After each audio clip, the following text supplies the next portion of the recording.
আমি এতিয়া কি গম পাইছে নহয় গাইজ, ধানৰ বস্তা বান্ধি আছো। এয়া ধান কুটাবলৈ যাওঁ। ৰাতিপুৱা গৈ ধান কুটোৱা মিল বিচাৰি খবৰ কৰি আহিছো। আৰু এতিয়া আমাৰ সেই টিকলিয়ে বেটেৰী মাতিবলৈ গৈছে, ৰখি চাগে ৰাস্তাত। আৰু এতিয়া আমি ধান কুটাবলৈ যাওঁ। খেতিয়ক ফিল হৈ গৈছে। এয়া আয়ো 2 বস্তা 3 বস্তা 4 বস্তা লৈ যাম, মানে আমাৰ বহুত দিন খাবলৈ হ'ব। চাউলৰ যিহে দাম ন, চাউলৰ যিহে দাম, মানে খেতি কৰা কষ্ট কৰি মানে ভাতকেইটা খোৱা মজাই বেলেগ। মানে সেইটো কাৰণে মানে অকমান লাগে আৰু। টাউনত আছো, ভাড়া ঘৰত আকৌ দেই, কিন্তু আমাৰ ইয়াত ধান। এইবাৰো খেতি কৰিম, হয় নাই? আমাৰ টিকলিয়ে ধান কুটাবলৈ ৰিক্সা বিচাৰি আনিছেগে, উঠি আহিছে নহয়।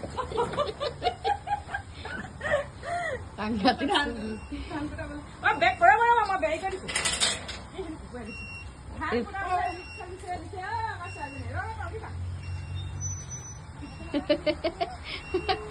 কেনেকে মজা আচ্ছা হে, সাংঘাতিক ছোৱালী দেই এজনী। আমি এতিয়া ধান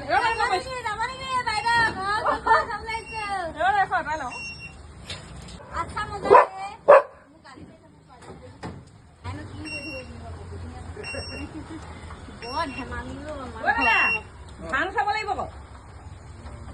নহয় সেইটো কোনে আপোনাৰ ৰিক্সাখনত ধান উঠাব দিব নাই? সেইটো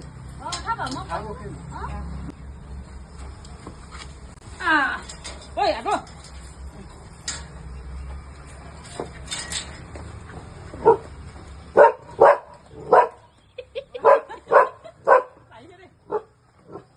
মই পেন যাবলগীয়া আছে। আকৌ ৰজি ককাইদেউ এফালে ভয় কৰে আকৌ ফুল খাই যায় কিয়?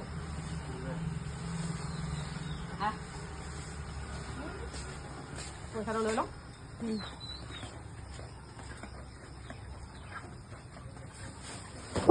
4 বস্তা ধান লৈ ললো, 2 মাহৰ কাৰণে হৈ যাব। 4জনী মানুহ ইয়াত নাই হেৰি কোৱা চুঙাইত কোৱা। এই নহয় আমি এইটো যাম কথা আগতে দিলো, এইটো নাই নাই হ'ব নাই দাদা? মই বহি ৰ'ব আৰু মানুহজনী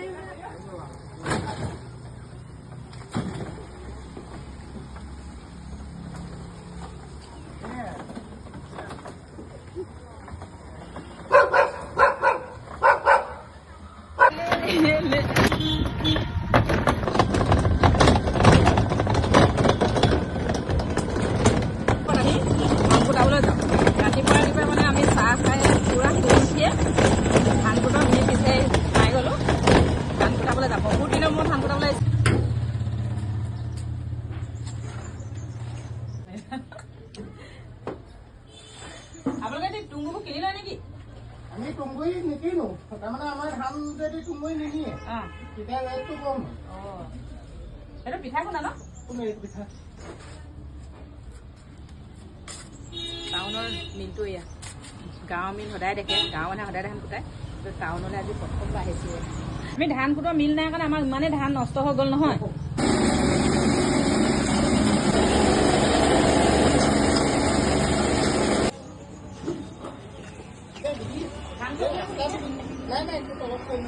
আমাৰ ধান কুটাই হৈ গ'ল গাইজ, দেখিছে নহয়। हम भाड़ा घर में रहता है लेकिन दुखिया नहीं है। খেতিয়ক লাগিছে। কৈ দিয়া।